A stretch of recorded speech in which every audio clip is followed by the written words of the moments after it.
Ich habe herausgefunden, dass wenn man etwas will, muss man es einfach machen. Klingt mega simpel, aber ist eigentlich gar nicht so einfach, habe ich herausgefunden. Beziehungsweise, ja, eben, wenn man es einfach machen ist eigentlich gar nicht so schwierig. Und zwar wollte ich ja schon lange meditieren und auch irgendwelche Dehnübungen machen. Und ich habe dann immer gedacht, ja, wenn wir dann an unserem neuen Ort sind, wenn wir dann in äh, Kroatien sind oder so, dann werde ich es dann machen. Und irgendwann ist mir so der Groschen gefallen, so von wegen, ja, dann fange ich einfach da schon an. Dann habe ich gemerkt, das ist wahrscheinlich einfach der innere Vermeider, der innere Schweinehund, der sagt, ja, lieber nicht, lieber nicht. Aber ja, ich habe damit angefangen und ich muss sagen, ich mache es jetzt jeden Tag am Morgen.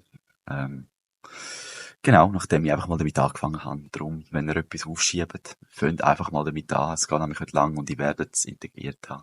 Schönen Tag.